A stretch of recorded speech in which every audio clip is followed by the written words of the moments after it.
Good morning, comrades! Welcome back to the channel, welcome back to snowy and frozen cold Nürburgring.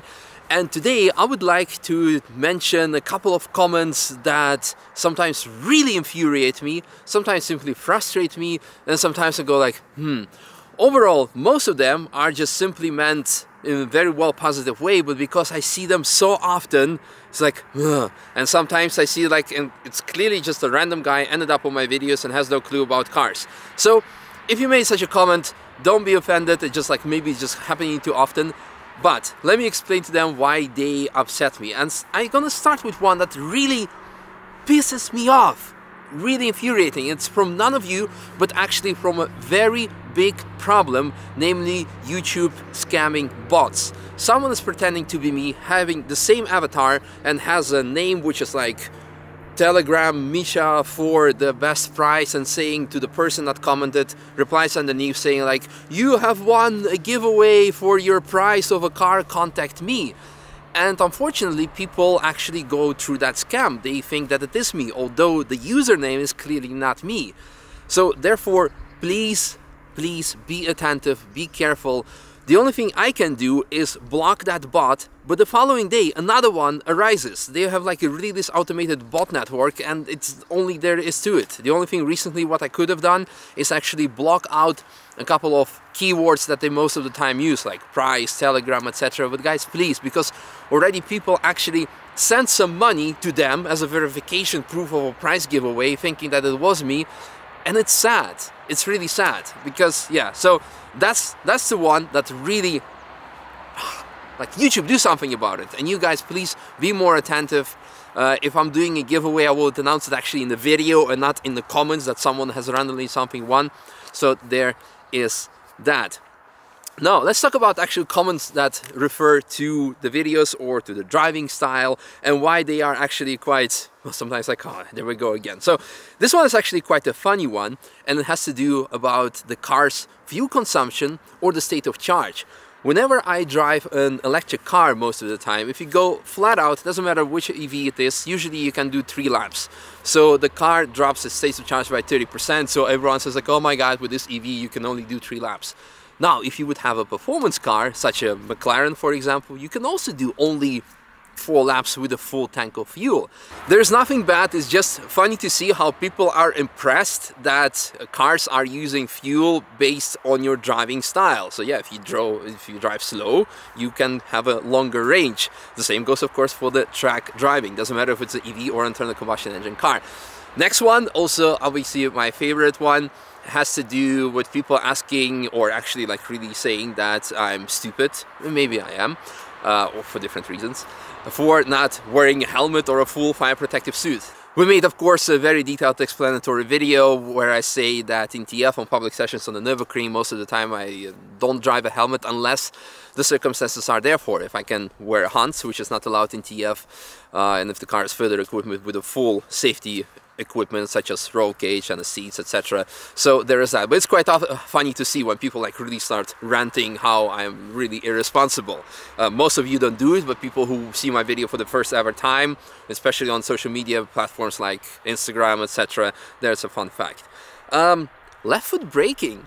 Especially Americans, for some reason, make it like a real frown upon it when they see a feet cam and I brake with my left foot and they go like, braking with the left foot with automatic, what kind of a noob or a stupid guy are you? I made a video about it earlier, asking when I brought this issue up, not understanding like where's it coming from, and a lot of US people said that it's like being this because a lot of people drive an automatic car and it's being discouraged of having your foot on the brake to avoid making accidents or. But on the track driving, it's completely different story, because then you have very quick reaction time, and therefore I use left foot braking. But it's funny to see whenever someone says that it's a bad feature while it is actually a good feature. Speaking of automatic cars, this one also, like, quite often you can never please anyone. So most of the time people immediately say like, oh, it's just automatic gearbox, so that's why driving this car is so easy. Like, well, I use pedal shifts to shift gears, and this is what they also use in Formula 1 cars. So are Formula 1 drivers stupid? No, of course not. It's a different thing, but it's at the same time the same thing. So this is like this traditional mindset of a car needs to be manual gearbox, and I love manual gearboxes, of course.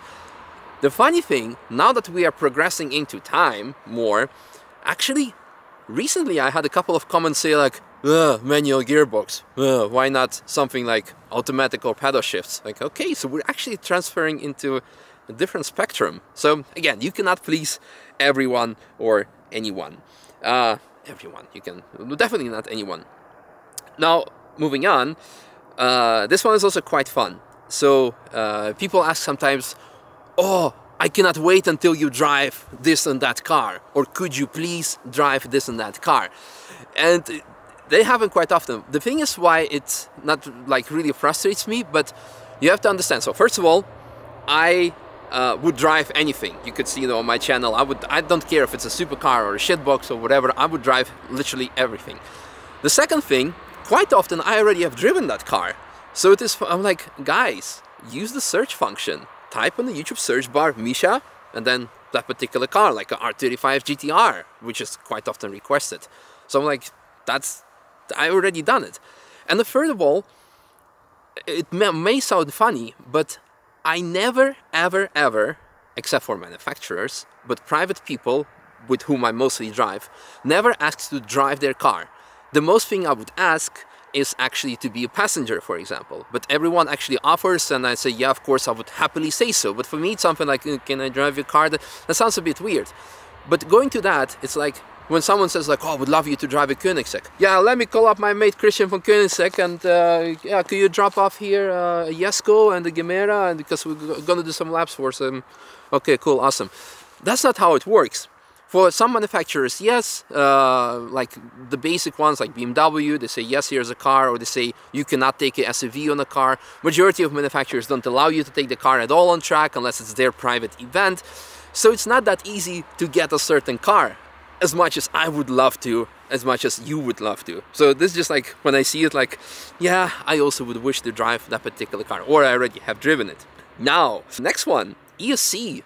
The same goes as like, oh, he's just driving with the automatic gearbox. Or like the same type of people comment like, oh, the traction control was on.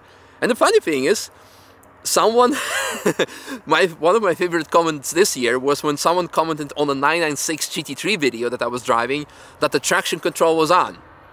That car does not come with traction control, but because the light of traction control was not illuminated on the dashboard, that person assumed that the TC was on. I'm like, yeah. Great. So it's sometimes funny to see, but going more into detail on that, a lot of professional drivers, for example, like even the recent lap records, like with the Black Series, when they did the lap record, the traction control was on, like to a certain step, because it has a 10-step traction control, I believe, and he was switching between step 3 and 5. I don't remember exact details, but the modern cars are so powerful that somewhere in between you should have some sort of traction control, because otherwise you're just spending too much time fighting with the traction unless you're driving a full slicks, which is not allowed on public road. So it's quite often I need to explain, okay, one car I will drive without traction control, or sometimes with, because I have nothing to prove. Because I don't need to prove myself and then pay, what, 35, 40,000 euros, because TC was off. Expensive mistakes. So yeah.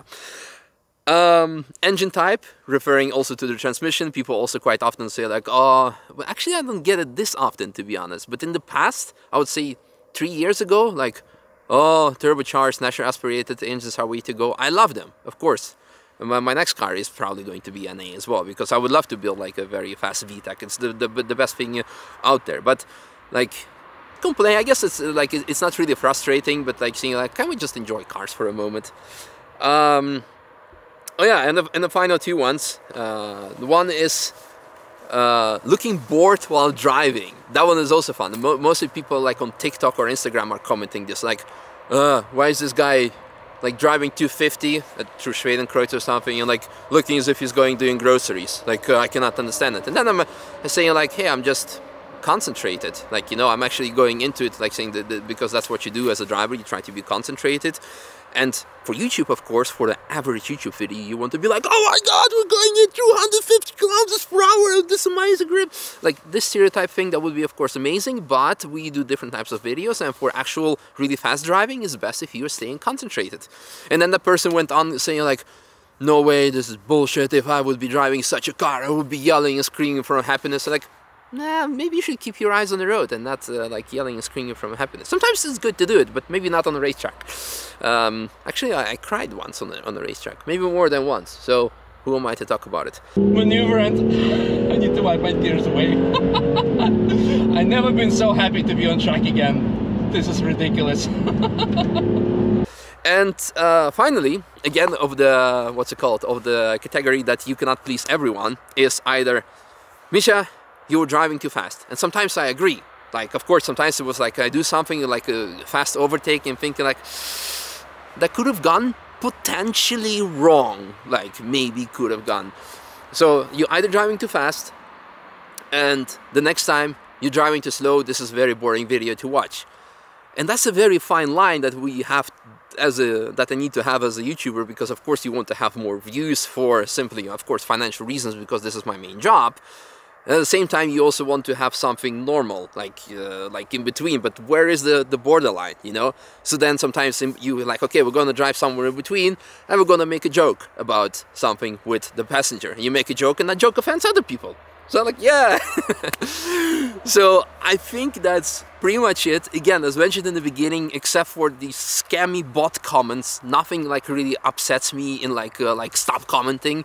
We're just like, there we go again. So it's, I know a majority of you mean it well, and just like for jokes and banter, but I just wanted to share with you what goes through my mind when I go through the comment section and what pops up the most. That goes like, but most of them are extremely positive, very supportive. I always say, and I truly believe, that we have the best car community out there on YouTube, because everyone is very supportive towards each other and very respectful.